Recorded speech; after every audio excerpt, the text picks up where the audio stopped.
क्या तुझे अंदाजा भी है कि एक हवाई जहाज को उड़ाना क्या होता है? अपनी औकात देखी है? अगर अभी हमने सही फैसला नहीं लिया तो हालात हाथ से निकल जाएंगे। हमें तुरंत कंट्रोल लेना होगा। दिल्ली के बड़े अंतर्राष्ट्रीय हवाई अड्डे की वो सुबह भी हर दिन जैसी ही थी। चारों तरफ भाग दौड़, लाउडस्पीकर पर अनाउंसमेंट, सूट बूट वाले लोग, ट्रॉलियों की खटपट, सब कुछ बहुत तेज, बहुत व्यस्त। उसी भीड़ में एक छोटा सा लड़का था, दुबला पतला, करीब 12 साल का, फटे पुराने कपड़े और घिसे हुए जूते। उसका नाम था राघव। राघव का इस एयरपोर्ट से कोई खास रिश्ता नहीं था। वो यहां काम भी नहीं करता था, बस बाहर पार्किंग में पानी की बोतलें बेचता, कभी कारों के शीशे साफ कर देता और इसी तरह अपना दिन गुजारता। लेकिन उसके दिल में एक बहुत बड़ा सपना था, आसमान, और उस आसमान को चीरते हुए उड़ते हवाई जहाज। जब भी कोई जहाज रनवे पर दौड़ता, राघव सब कुछ भूल जाता। उसकी आंखें चमक उठती। इंजन की तेज आवाज उसे डराती नहीं थी, उसे वो आवाज किसी मीठे संगीत जैसी लगती थी। उस दिन उसकी नजर एक बड़े चमचमाते हवाई जहाज पर पड़ी। सफेद बॉडी, नीले रंग की लाइन, बहुत शानदार दिख रहा था। वो उड़ान भरने को तैयार था। राघव दूर खड़ा उसे देख रहा था और तभी उसके दिल में एक ख्याल आया, काश बस एक बार इसके अंदर से देख पाता, सिर्फ एक बार। कभी कभी एक छोटा सा फैसला पूरी जिंदगी बदल देता है, और राघव ने वही फैसला ले लिया। भीड़ का फायदा उठाकर वो धीरे धीरे सर्विस गेट की तरफ बढ़ा। रास्ते में उसे एक खाली फूड कंटेनर दिखा। उसने उसे उठा लिया और ऐसे चलने लगा जैसे वो भी एयरपोर्ट का स्टाफ हो। उसका दिल जोर जोर से धड़क रहा था, हथेलियां पसीने से भीगी थीं, लेकिन किस्मत ने साथ दिया। किसी ने उसे रोका नहीं। कुछ ही मिनटों में राघव हवाई जहाज के अंदर था। ठंडी हवा का झोंका, चमकती लाइट्स, मुस्कुराती एयर होस्टेस, सब कुछ किसी सपने जैसा था। उसकी आंखों में खुशी की चमक आ गई।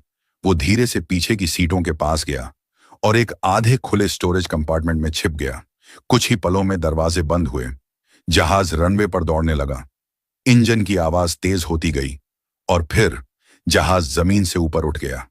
राघव ने आंखें बंद कर लीं और मन ही मन बोला, मैं सच में उड़ रहा हूं। लेकिन यह सपना ज्यादा देर तक मीठा नहीं रहने वाला था। करीब 20 मिनट बाद जहाज बादलों के ऊपर आराम से उड़ रहा था। लोग सीट बेल्ट खोल चुके थे। कोई फिल्म देख रहा था, कोई खाना ऑर्डर कर रहा था। सब कुछ सामान्य लग रहा था। तभी राघव के कानों में एक अजीब सी आवाज पड़ी। इंजन की आवाज में कुछ अलग था, जैसे कोई धातु कहीं रगड़ खा रही हो। एक खड़खड़ाहट जो सही नहीं लग रही थी। राघव का चेहरा अचानक गंभीर हो गया। उसे अपने पिता की बात याद आई। अगर इंजन की आवाज बदल जाए तो समझ लेना अंदर कुछ गड़बड़ है। और अभी वही हो रहा था। तभी जहाज हल्का सा हिला। कुछ लोग घबराकर एक दूसरे को देखने लगे। फिर एक और झटका, इस बार थोड़ा तेज। लाउडस्पीकर पर पायलट की आवाज आई, कृपया घबराइए नहीं, यह हल्की हवा की वजह से है। लेकिन राघव समझ गया था, यह सिर्फ मौसम नहीं था। वो धीरे से अपनी छिपने की जगह से बाहर आया। एक बुजुर्ग महिला ने उसे देखकर हैरानी से पूछा, अरे बेटा, तुम कौन हो? महिलाओं और सज्जनों, हमें तकनीकी समस्या का संकेत मिला है। कृपया तुरंत अपनी सीट बेल्ट बांध लें। अब राघव समझ चुका था, अगर अभी कुछ नहीं किया गया तो बहुत देर हो सकती है। उसने एक गहरी सांस ली और फैसला कर लिया। वो तेजी से कॉकपिट की तरफ बढ़ा। पीछे से एक एयर होस्टेस ने उसे रोकने की कोशिश की। अरे रुको, तुम यहां कैसे? लेकिन अब राघव नहीं रुका, क्योंकि कभी कभी हीरो वो नहीं होता जो यूनिफॉर्म पहनता है। हीरो वो होता है जो सही समय पर सही कदम उठाने की हिम्मत करता है। और उस उड़ान में वो हीरो एक 12 साल का छोटा सा लड़का था, राघव। केबिन में अचानक डर की लहर दौड़ गई। पीछे कहीं एक छोटे बच्चे के रोने की आवाज गूंज रही थी। लोग घबराकर एक दूसरे को देखने लगे, आखिर हो क्या रहा है? तभी एक एयर होस्टेस तेजी से आई और उसने राघव का हाथ पकड़ लिया। अरे, तुम यहां कैसे आ गए? ये जगह यात्रियों के लिए नहीं है, उसने थोड़ी सख्ती से कहा। राघव की सांसें तेज चल रही थीं, लेकिन उसकी आवाज में डर से ज्यादा जल्दी और यकीन था।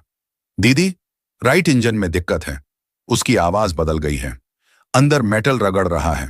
अगर अभी कुछ नहीं किया गया तो इंजन जाम हो सकता है। एयर होस्टेस पहले तो हैरान हुई, फिर थोड़ी नाराज होकर बोली, तुम बच्चे हो, ये सब पायलट पर छोड़ दो। तभी धड़ाम, एक जोरदार झटका लगा। पूरा विमान एक पल के लिए नीचे गिरा, फिर संभला। कई यात्रियों की चीख निकल गई। अब एयर होस्टेस के चेहरे पर भी डर साफ दिख रहा था। इंटरकॉम पर घबराई हुई आवाज आई, केबिन क्रू तुरंत अपनी सीट ले लें। राघव समझ गया, अब 1 सेकंड भी बर्बाद करने का समय नहीं है। उसने अपना हाथ छुड़ाया और सीधे कॉकपिट की ओर दौड़ पड़ा। दरवाजा बंद था। उसने जोर जोर से दस्तक दी। अंदर से खड़ी आवाज आई, कौन है? राघव ने पूरी ताकत से कहा, सर, इंजन के कंप्रेसर सेक्शन में फेलियर हो रहा है। आवाज से लग रहा है फैन ब्लेड मिसलाइन है। वाइब्रेशन बढ़ा तो इंजन सीज हो सकता है। कुछ पल के लिए अंदर बिल्कुल सन्नाटा छा गया। दरवाजा तो नहीं खुला, लेकिन इंटरकॉम पर पायलट की आवाज आई, तुम कौन हो और तुम्हें यह सब कैसे पता? राघव ने जल्दी जल्दी जवाब दिया, मैं एक टेक्नीशियन का बेटा हूं। बचपन से इंजन की आवाज सुनकर पहचानना सीखा है। यह टर्बुलेंस नहीं है सर। आरपीएम कम कीजिए, इंजन को आइडल पर लाइए, नहीं तो ओवरहीट हो जाएगा। कॉकपिट के अंदर दोनों पायलट एक दूसरे को देखने लगे। सामने लगे इंस्ट्रूमेंट पैनल पर राइट इंजन का वाइब्रेशन इंडिकेटर सच में रेड जोन की तरफ जा रहा था। तापमान भी तेजी से बढ़ रहा था। को पायलट ने धीमे से कहा, सर, जो ये बच्चा कह रहा है वही मशीन भी दिखा रही है। कैप्टन ने तुरंत फैसला लिया, right engine throttle down, emergency checklist शुरू करो। विमान फिर हिला, लेकिन इस बार झटका थोड़ा कम था। कुछ ही सेकंड बाद कैप्टन की आवाज पूरे केबिन में गूंजी, हम एहतियात के तौर पर राइट इंजन बंद कर रहे हैं।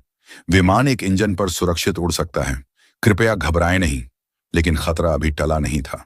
को पायलट ने घबराकर कहा, सर, इंजन बंद करने के बाद भी वाइब्रेशन पूरी तरह खत्म नहीं हुआ। लगता है अंदर कुछ फंसा हुआ है। कैप्टन ने स्क्रीन पर नजर गड़ाई। यह सिर्फ इंजन फेलियर नहीं है, शायद टरबाइन का कोई हिस्सा अंदर अटक गया है। अगर शाफ्ट लॉक हुआ तो बैलेंस और बिगड़ जाएगा। तभी विमान हल्का सा दाईं तरफ झुक गया। केबिन में फिर से चीखें गूंज उठीं। कॉकपिट के बाहर खड़ा राघव सब सुन रहा था। एक फ्लाइट अटेंडेंट उसे सीट पर बैठाने की कोशिश कर रही थी। तभी इंटरकॉम पर कैप्टन की आवाज आई, उसे वहीं रहने दो। दरवाजा थोड़ा सा खोला गया। कैप्टन ने पहली बार राघव को ध्यान से देखा। उसकी आंखों में डर कम, समझ ज्यादा थी। बेटा, तुमने सही पहचाना था। अब बताओ, तुम्हें क्या लग रहा है? राघव ने आंखें बंद की, जैसे वह आवाजों को सुनकर समझ रहा हो। सर, इंजन बंद है, लेकिन अंदर कुछ घूम रहा है।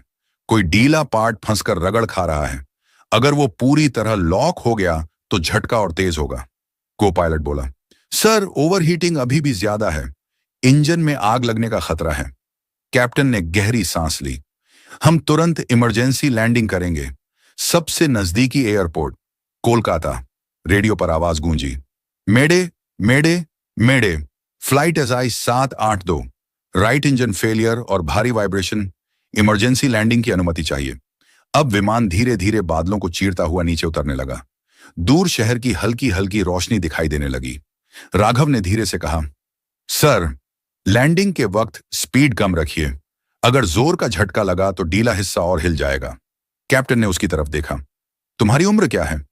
12 साल। कैप्टन हल्का सा मुस्कुराया। आज तुम हमारे अनऑफिशियल सलाहकार हो। विमान नीचे उतर रहा था, लेकिन हर मिनट के साथ कंपन बढ़ रहा था। केबिन में सन्नाटा छा गया था, जैसे सबकी सांसें रुक गई हों। बाहर हल्की बारिश शुरू हो चुकी थी। रनवे की लाइटें दूर टिमटिमा रही थीं। कॉकपिट के अंदर तनाव साफ महसूस हो रहा था। को पायलट बोला, सर, हाइड्रोलिक प्रेशर थोड़ा गिर रहा है, शायद वाइब्रेशन का असर है। कैप्टन ने गहरी सांस ली। हमें बहुत स्मूथ लैंडिंग चाहिए, कोई झटका नहीं। दरवाजे के पास खड़ा राघव फिर ध्यान से सुनने लगा। अब कंपन और भारी हो चुका था। उसने धीरे से कहा, सर, अगर लैंडिंग के वक्त दाईं तरफ ज्यादा वजन पड़ा तो झटका और बढ़ेगा। थोड़ा लेफ्ट की तरफ झुकाकर उतारिए। को पायलट हैरान रह गया। यह बच्चा सच में समझ रहा है। कैप्टन ने सिर हिलाया। ठीक है, लेफ्ट बायस अप्रोच करेंगे। नीचे कंट्रोल टावर से आवाज आई, फ्लाइट एसआई 782, रनवे क्लियर है, आप लैंड कर सकते हैं। अब असली पल सामने था। क्या यह विमान सुरक्षित जमीन छू पाएगा, या एक छोटी सी गलती सब कुछ बदल देगी? कभी कभी जिंदगी के सबसे बड़े फैसले सबसे छोटे हाथों में होते हैं। सभी यात्री ध्यान दें, कृपया ब्रेस्ट पोजीशन लें। हम इमरजेंसी लैंडिंग करने जा रहे हैं। जैसे ही यह घोषणा हुई, पूरे केबिन में एक गहरा सन्नाटा छा गया। किसी ने सिर झुका लिया, किसी की आंखों से आंसू बहने लगे और कई लोग धीरे धीरे भगवान का नाम लेने लगे। क्या आपने कभी वो पल महसूस किया है जब सैकड़ों लोग एक साथ सिर्फ एक ही दुआ मांगते हैं, बस सुरक्षित नीचे उतर जाएं? विमान तेजी से रनवे की ओर बढ़ रहा था। कॉकपिट में आवाजें गूंज रही थीं। Flap set, landing gear down. अचानक धड़ाम एक जोरदार झटका लगा। दाईं ओर का विंग जोर जोर से कांप उठा। इंजन के अंदर से धातु टकराने की डरावनी आवाज आने लगी, जैसे कुछ टूटकर घूम रहा हो। राघव से रहा नहीं गया। सर, स्पीड थोड़ा और कम कीजिए, वह लगभग चिल्ला पड़ा। कैप्टन ने बिना एक सेकंड गंवाए थ्रस्ट कम किया और फिर विमान के पहियों ने रनवे को छू लिया। पहला टच थोड़ा सख्त था, लेकिन विमान उछला नहीं। कैप्टन ने कंट्रोल मजबूती से थामे रखा। जहाज दाईं ओर खींचने लगा। खतरा अभी भी बाकी था, लेकिन तुरंत रडर से संतुलन बनाया गया। ब्रेक लगाए गए। कुछ सेकंड ऐसे गुजरे जैसे समय रुक गया हो। फिर धीरे धीरे रफ्तार कम हुई और आखिरकार विमान पूरी तरह रुक गया। कॉकपिट में कुछ पल खामोशी रही। को पायलट ने लंबी सांस छोड़ी। हम सुरक्षित हैं। और तभी केबिन में सन्नाटा टूट गया। तालियों की गूंज, किसी की रोने की आवाज। लोग एक दूसरे को गले लगा रहे थे। किसी के लिए यह सिर्फ एक सफर नहीं था, एक नई जिंदगी की शुरुआत थी। कैप्टन ने पीछे मुड़कर राघव की तरफ देखा। अगर तुम नहीं होते तो शायद आज नतीजा कुछ और होता। राघव ने हल्की सी मुस्कान दी, लेकिन कहानी अभी खत्म नहीं हुई थी। यह बच्चा है कौन? विमान रुकते ही रनवे पर फायर ब्रिगेड और एम्बुलेंस की गाड़ियां दौड़ पड़ी। चारों तरफ लाल नीली लाइटें चमक रही थीं। सीढ़ियां लगाई गईं और यात्रियों को धीरे धीरे बाहर निकाला जाने लगा। हर कोई डरा हुआ था, लेकिन जिंदा था, और यही सबसे बड़ी जीत थी। कैप्टन की आखिरी घोषणा गूंजी, हम सुरक्षित उतर चुके हैं और कृपया एक छोटे से यात्री का धन्यवाद जरूर करें। अब सबकी नजरें एक ही तरफ थीं। फटे कपड़ों में खड़ा वो दुबला पतला लड़का राघव, जो अब पूरे विमान का हीरो बन चुका था। ग्राउंड इंजीनियरों की टीम तुरंत दाईं इंजन की जांच में जुट गई। कुछ ही देर में एक वरिष्ठ इंजीनियर तेजी से कैप्टन के पास आए। सर, टरबाइन ब्लेड का हिस्सा टूटकर शाफ्ट में फंस गया था। अगर लैंडिंग के वक्त थोड़ा भी ज्यादा झटका लगता तो पूरा इंजन फट सकता था। कैप्टन ने गहरी सांस ली। तो बच्चे की बात बिल्कुल सही थी। अब एयरलाइन के बड़े अधिकारी भी पहुंच चुके थे। ऑपरेशंस हेड, सुरक्षा अधिकारी, इंजीनियर, सबके मन में एक ही सवाल था, यह लड़का विमान में आया कैसे? ऑपरेशंस हेड ने सख्त आवाज में पूछा। राघव चुप हो गया। उसके चेहरे पर फिर से डर लौट आया। उसे लगा अब पुलिस आएगी, सजा मिलेगी। लेकिन तभी कैप्टन आगे बढ़े।